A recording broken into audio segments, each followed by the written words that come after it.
ভয় এক এমন ভাব, তা যখন মানুষের মন মস্তিষ্কের ওপর চেপে বসে তখন মানুষ নিজের পথ থেকেই ভ্রষ্ট হয়ে পড়ে। কিছু পাপী মানুষ ভয়কে নিজেদের অস্ত্র করে লোকেদের ওপর অত্যাচার করে, সমাজে পাপ আর অধর্ম ছড়ায়, মানুষের মনে ভয়ের সঞ্চার করে তাদের ভাবনা আর চিন্তার ওপর অধিকার স্থাপন করে, তাদের নিজেদের দাস করে নেয়। এই সমস্ত ভীরু লোকেদের জীবন মৃত্যুর সমান হয়ে যায়। কিন্তু যে প্রাণী ভয়ের সাম্রাজ্য স্থাপন করে এমন অপরাধ করতে থাকে, তাদের আমার ন্যায় চক্র এমন দণ্ডে দণ্ডিত করে যেখানে সেই পাপীদের কাছে না প্রায়শ্চিত্তের কোনো পথ থাকে, না ক্ষমা পাওয়ার।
মজা পাই রে, খুব মজা পাই আমি যখন মহিলারা কাঁদে আর বাচ্চাদের মরতে দেখি তখন।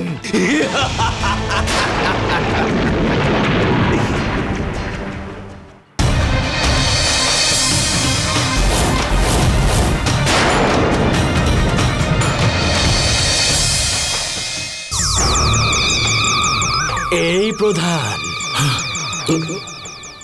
এদিকে আয়, আসছি। এই প্রধান, বলুন মালিক। আমি শুনেছি যে এখন তোরা সবাই আমাকে ভয় পাস না আর?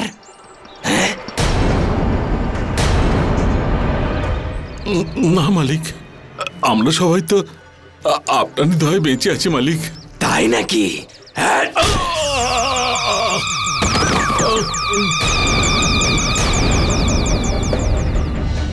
তাহলে গত 2 বছর ধরে 2 বছর ধরে জঙ্গলিয়ার ডেরাতে কোনো মহিলা আসেনি কেন? কেন?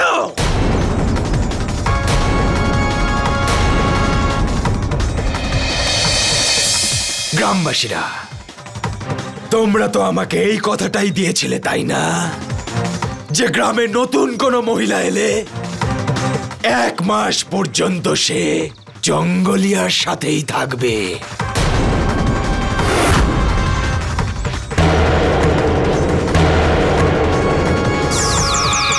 কি হলো? তোমরা যে কথা দিয়েছিলে ভুলে গেছো নাকি? কি হলো? না না মালিক, আমাদের দেয়া কথা মনে আছে, কিন্তু গত কয়েক বছরের মধ্যে এই গ্রামে কোনো বিয়েই হয়নি। প্রধান,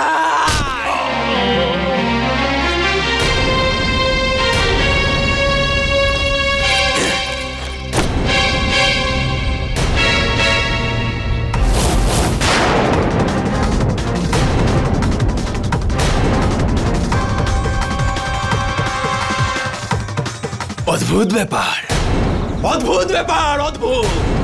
এই গ্রামে কোনো বিয়েই নাকি হচ্ছে না, কারোর বাড়িতে কোনো বিয়ে হচ্ছে না।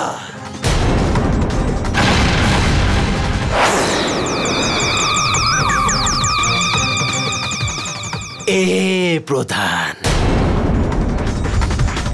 এই গ্রামে যত নবযুবক রয়েছে সবার এক এক করে বিয়ে যেন হয়ে যায়। আর যদি বিয়ে না হয়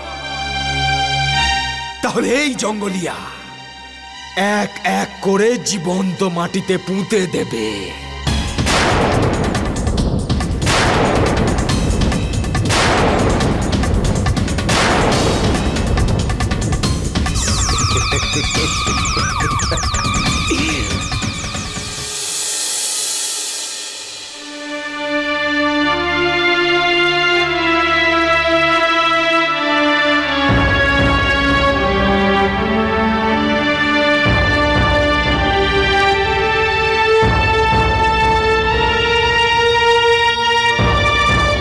প্রধান মশাই, যবে থেকে এই গ্রামের উপর শয়তানের নজর পড়েছে, পুরো গ্রাম শ্মশানে পরিণত হয়েছে।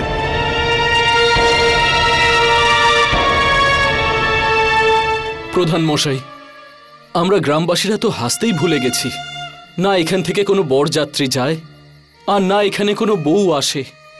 এখন আপনিই বলুন প্রধান মশাই, এই পরিস্থিতিতে কি করা উচিত?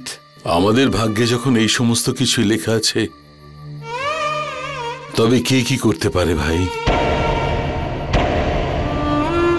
ছেলেমেয়ের বিয়ে, অনুষ্ঠান, তাদের সন্তানদের মুখের হাসি, এই শোক আমাদের গ্রামের ভাগ্যে কোথায়?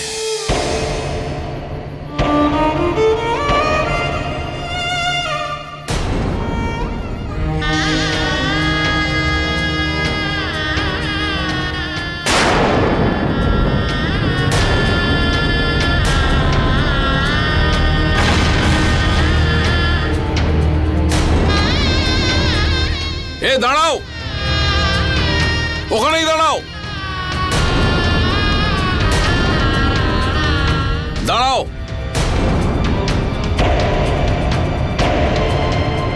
এই পালকি নিয়ে কোথায় চললে তোমরা?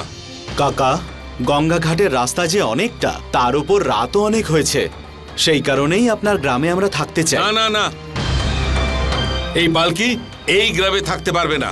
এখনই তোমরা ফিরে যাও। এমনটা কেন বলছেন কাকা? প্রশ্ন করো না বাবা। যদি জঙ্গিয়া জানতে পারে যে এই পালকি এখানে থেমেছে, তাহলে অনর্থ হয়ে যাবে। ওই জঙ্গিয়া একটা শয়তান, কোনো নতুন বউ ওর হাত থেকে বাঁচে না। ও মেয়েদের সম্মান নিয়ে খেলা করে।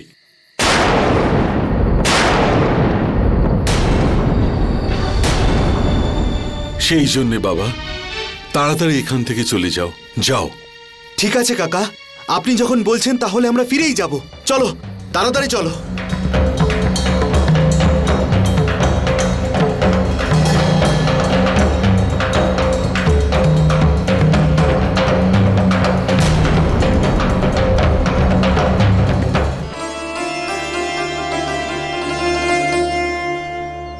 এই নাও। এই নাও।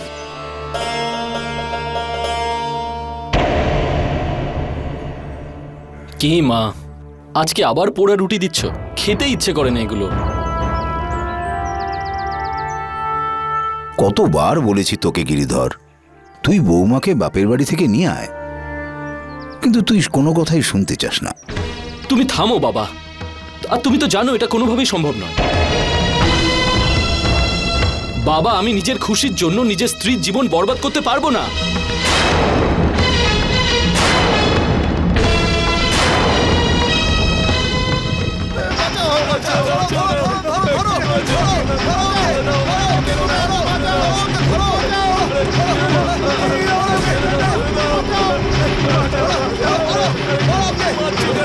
ঘিরে ফেলো এদের।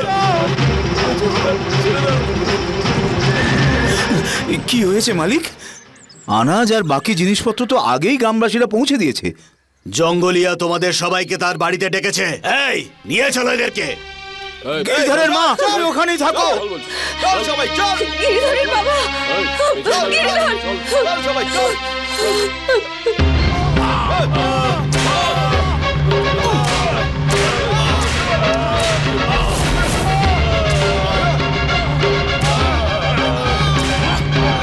এদের সবাইকে যত্ন করো, ভালো করে আদর যত্ন করো,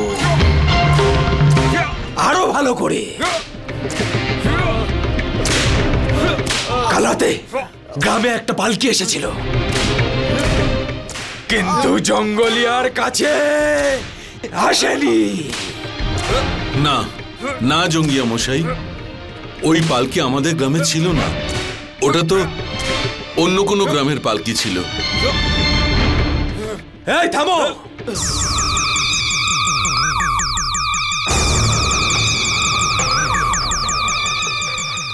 আরে রে রে রে রে,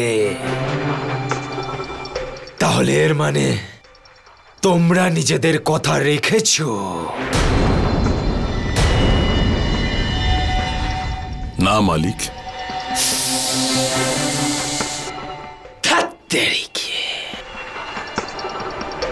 কিন্তু একটা কথা তো সত্যি প্রধান, যে তোমরা নিজেদের ছেলে হারানোর ভয়ে এই গ্রামে আনন্দ করাই পুরো ভুলে গেছো, তাই না? হ্যাঁ হ্যাঁ হ্যাঁ।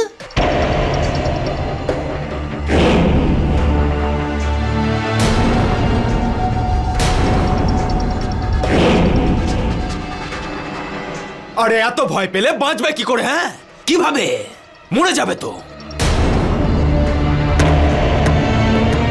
তোমাদের সবার তো আনন্দ করা উচিত, আনন্দ। এই কালু। হ্যাঁ বলুন। জানা রে, ভিতর থেকে ওই জিনিসগুলো নিয়ে আয়। হ্যাঁ যা।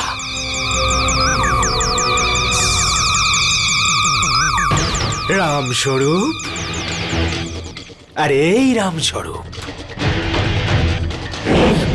এই রামস্বরূপ, তোর ছেলে গিরিধরের বিয়ে হয়েছে 2 বছর হয়ে গেছে, তাই না? তাহলে এখনো তোর বৌমাকে কেন আনিসনি রে? আসলে কি, কেন আনিসনি তোর বৌমাকে?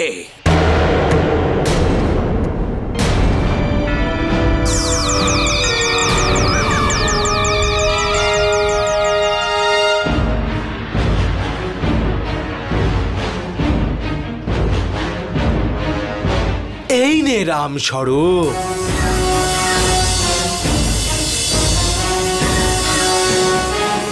যা এইগুলো পরিয়ে তোর বৌমাকে আমার কাছে নিয়ে আয়।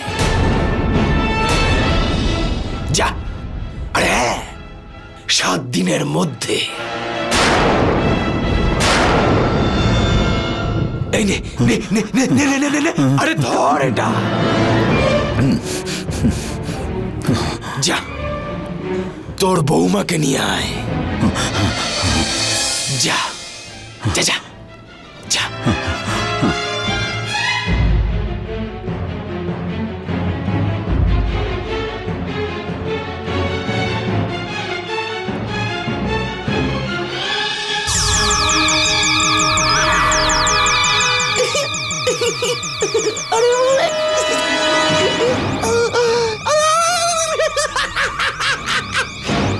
সাত দিনের মধ্যে আমার এখানেও বউ আসবে। এবার তুমিই বলো রামস্বরূপ, এই সমস্যার কি সমাধান করবে? এবার আমি কি বলবো মোড়ল মশাই? আমি তো কবে থেকে একে বলছি যে বৌমাকে নিয়ে আয়, কিন্তু বাড়িতে আমার কথা কেউ যদি একটু শোনে তবে তো। কিন্তু বাবা, আমার স্ত্রী যদি এই গ্রামে আসে তাহলে ওই শয়তানটা তো...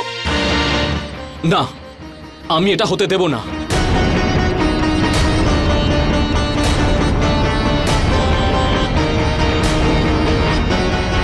তাহলে তুই কি চাস? তোর স্ত্রীর কারণে এই সকল গ্রামবাসীদের ওই শয়তানটার প্রকোপে সবাইকে মরতে হবে?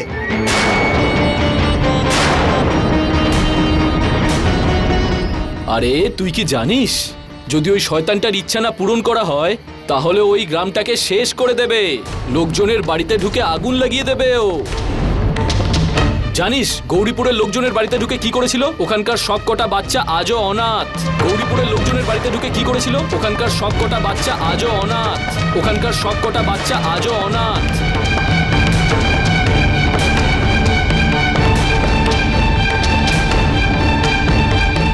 মশাই, কেউ আমার কথা শুনুক বা না শুনুক, আমি আজ সবার সামনে কথা দিয়ে যাচ্ছি যে কালই আমি গিরিধরের শ্বশুর বাড়িতে খবর পাঠাচ্ছি। বৌমা যেন প্রস্তুত থাকে, আমরা ওকে নিয়ে যাওয়ার জন্য আসছি।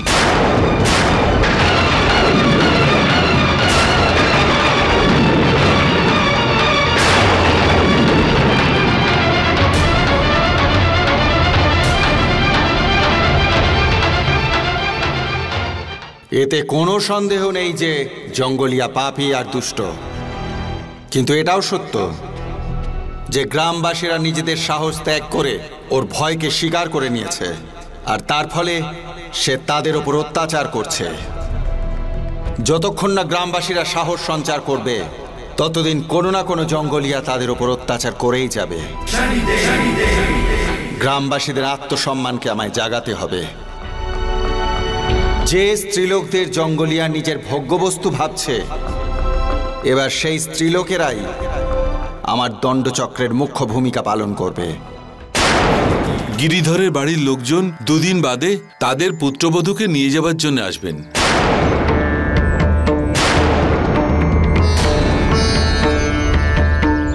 এই তত্ত্ব পাঠিয়েছে। আপনারা সব ব্যবস্থা করে ফেলুন, আর যদি কিছু বলার থাকে আমাকে বলুন।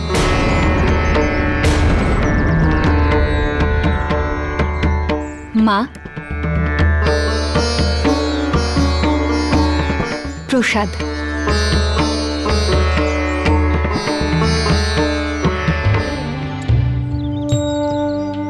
মানবী মা, তোর কি ইচ্ছে?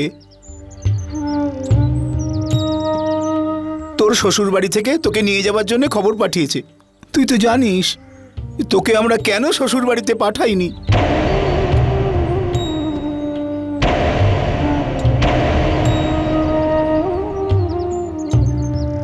তুমি এই সব কথা চিন্তা করো না বাবা, তুমি নিজের ধর্ম পালন করো, কারণ একদিন না একদিন তো প্রত্যেক বাবাকেই তার মেয়ের বিয়ে দিতে হয়।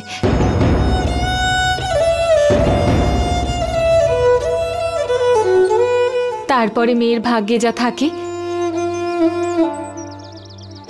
সুখ থাকলে সুখ পায়, নয়তো দুঃখ।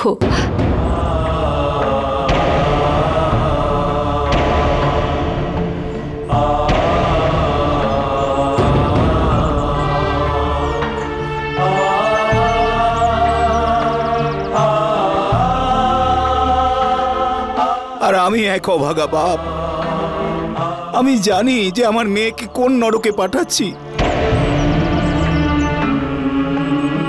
জানি না এই নিয়ম কে তৈরি করেছে। একদিন না একদিন প্রত্যেক বাপকে নিজের বুকে পাথর চাপিয়ে তার মেয়েকে নিজের হাতে বিদায় দিতে হবে।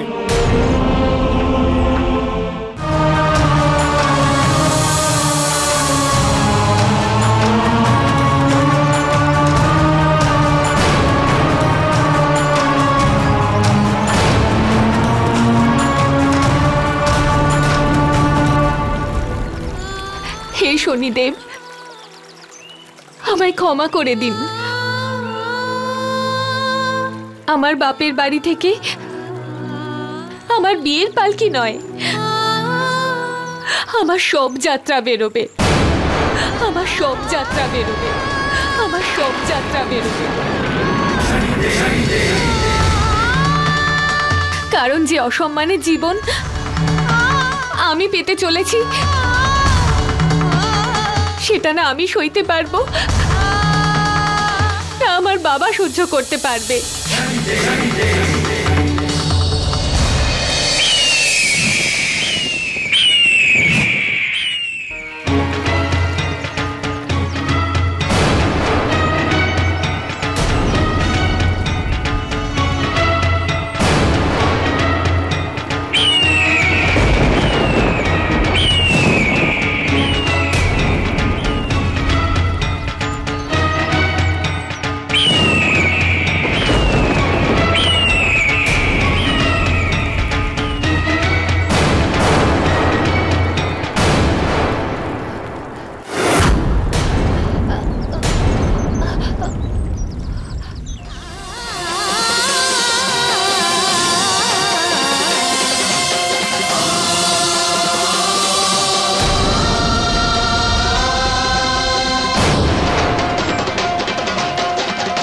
এ তুমি কি করছো বোন? বাবা, বাবা আমায় ছেড়ে দিন আপনি। আমি মরে যেতে চাই। বোন, আত্মহত্যা করা মহাপাপ। ঈশ্বর তোমাকে জীবন দিয়েছেন নষ্ট করার জন্য নয়। বাবা, আমার জীবন অভিশাপে পরিণত হয়েছে। এমন একটা অসম্মানের জীবন নিয়ে বেঁচে থেকে আমি আর কি করব? ওই শয়তানটাকে বিয়ে করার থেকে আমার মরে যাওয়া ভালো। বোন, তুমি একজন স্ত্রীলোক, আর স্ত্রীলোক শক্তির আর এক রূপ। এই সংসারের এক মহান কীর্তি যা ঈশ্বর সৃষ্টি করেছেন। মা আদি শক্তির রূপ হলো স্ত্রীলোক, আর তুমি একজন অবলার মতো কথা বলছো। মা দুর্গা নারী শক্তির রূপ ধারণ করে অসুর বধ করেছিলেন। মা কালীর রূপ ধারণ করে রক্তবীজকে শেষ করেছিলেন। বোন, তুমিও সেই স্ত্রী শক্তি। তুমি কি করে আত্মহত্যা করতে পারো? তুমি আত্মহত্যা করলে কি জঙ্গলিয়া শেষ হয়ে যাবে? কাল অন্য কোনো স্ত্রীলোককে শোষণ করবে, আর এটা চলতেই থাকবে। কত বোন আত্মহত্যা করবে? কত বোন আত্মহত্যা করবে? কত বোন আত্মহত্যা করবে? এইভাবে আত্মহত্যা করার চাইতে অনেক ভালো এই ভয় থেকে নিজের সমাজকে মুক্ত করা। যদি তার জন্য তোমার জীবনও দাঁড়িপাল্লায় ওঠে, তাহলে সেটাও শ্রেয় বোন।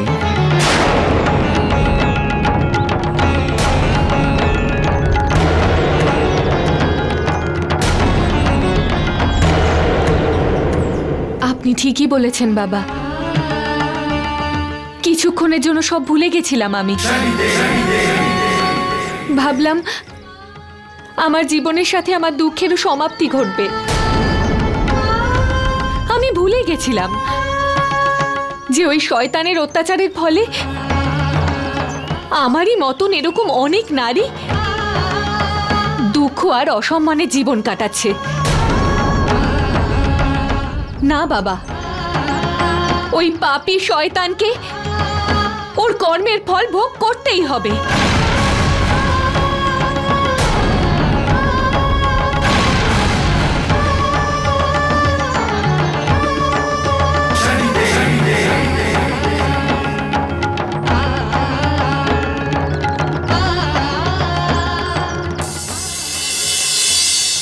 এখানকার প্রত্যেক মানুষের মনে ভয়ের কালো ছায়া চেপে বসেছে। সবার আগে আমাকে এই ভয়কে দূর করতে হবে এদের মন থেকে।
ভাই সব, যারা আমার শ্রীকৃষ্ণের চরণে কিছু দান করতে চান তারা দান করতে পারেন। ইনি তো কারুর থেকে কিচ্ছু চাইবেন না।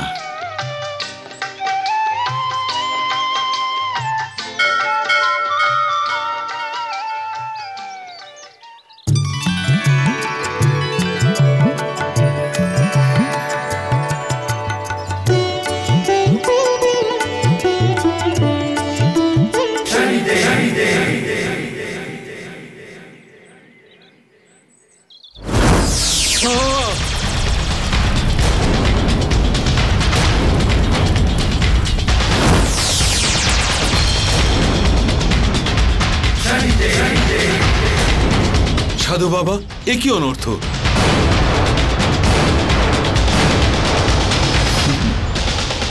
এটা অনর্থ নয় ভাই, এটা তো আপনার মনের অনুভূতি।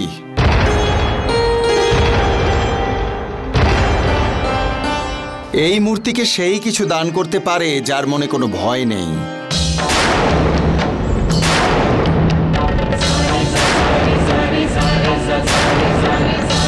যার ভগবানের উপর বিশ্বাস আছে, সে এগিয়ে আসুক আর দান করুক।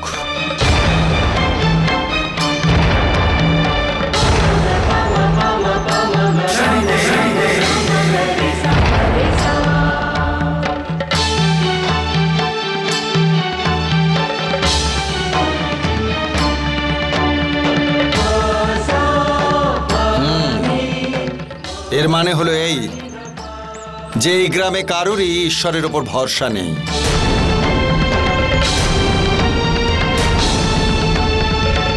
এ তো বড় আশ্চর্যের কথা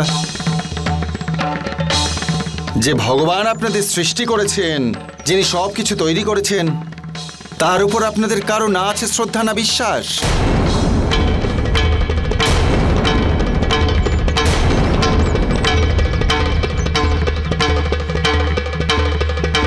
সেই জন্য আপনাদের সকলের মনে ভয় বাসা বেঁধেছে।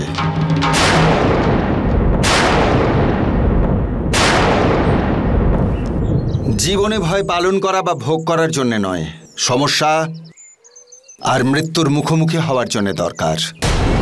জীবনে ভয় পালন করা বা ভোগ করার জন্য নয়, সমস্যা আর মৃত্যুর মুখোমুখি হওয়ার জন্য দরকার।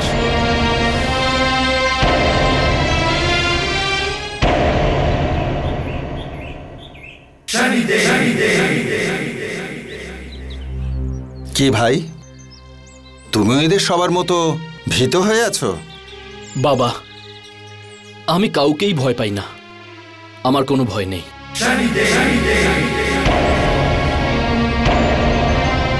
আর আমার সম্পূর্ণ আস্থা ভগবানের ওপরই আছে। যদি তাই হয় তবে নিজের ধর্ম থেকে কেন পালিয়ে বেড়াচ্ছ?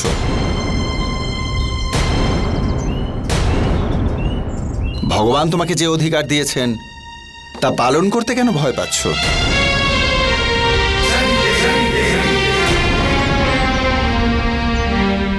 বাবা, আমি আমার নিজের জন্য নয়, পরিবারের লোকের জন্য ভয় পাচ্ছি।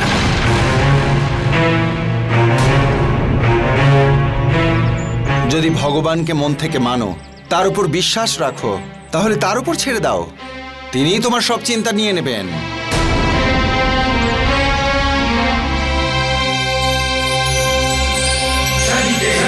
আমার তরফ থেকে ভগবানের জন্য এইটুকু স্বীকার করুন বাবা।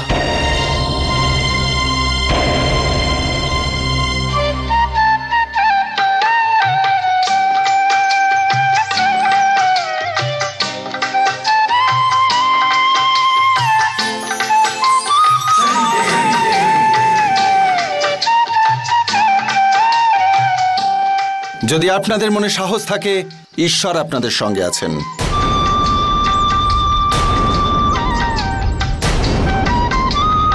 যদি ঈশ্বরের ওপর বিশ্বাস হারিয়ে ফেলেন, তাহলে যে কোনো অত্যাচারী এসে আপনাদের শোষণ করবে।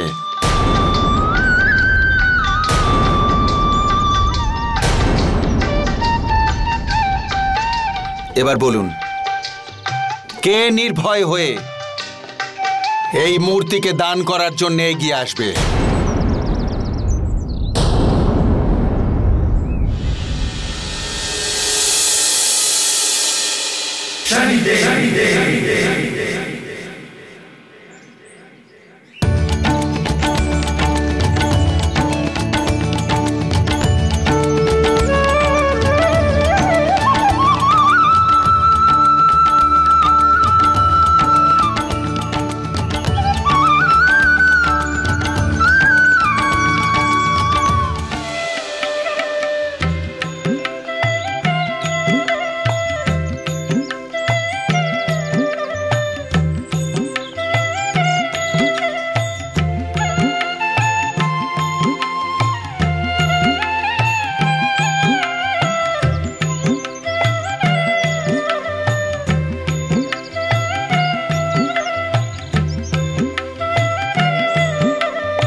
চলো বাবা, আসুন মনুল মশাই। চলুন।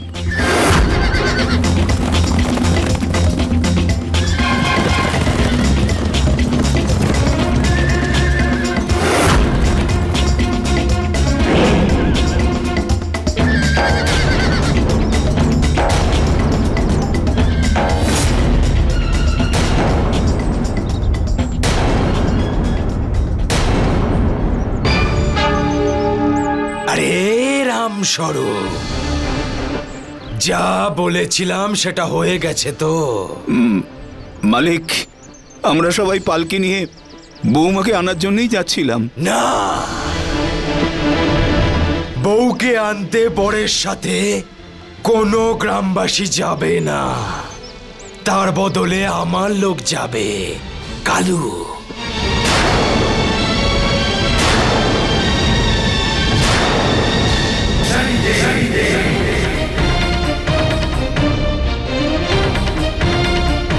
কালু,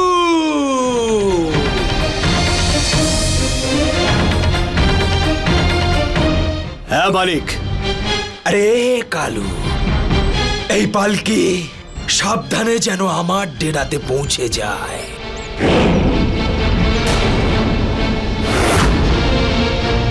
বাবা, আপনি আমাকে কেন আটকালেন? আমি আর এই অত্যাচার সহ্য করতে পারছি না। গিরিধর, যা ঘটছে সেটা ঘটতে দাও আর সঠিক সময়ে প্রতীক্ষা করো। তোমার নিজের জীবন রক্ষার সাথে তোমার জীবনসাথীর জীবনে তোমায় রক্ষা করতে হবে।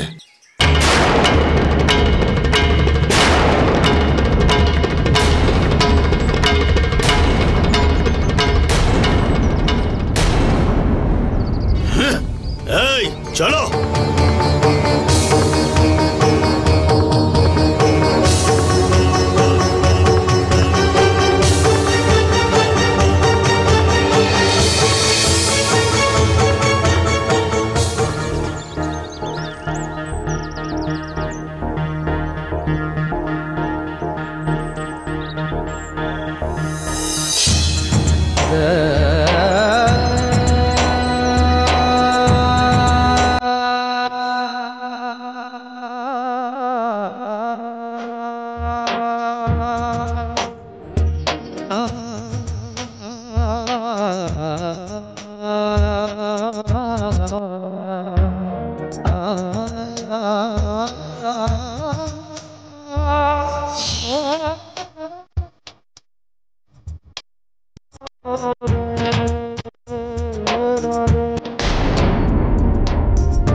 মারে, আমাকে ক্ষমা করে দিস মা, আমি বড় অভাগা বাবা।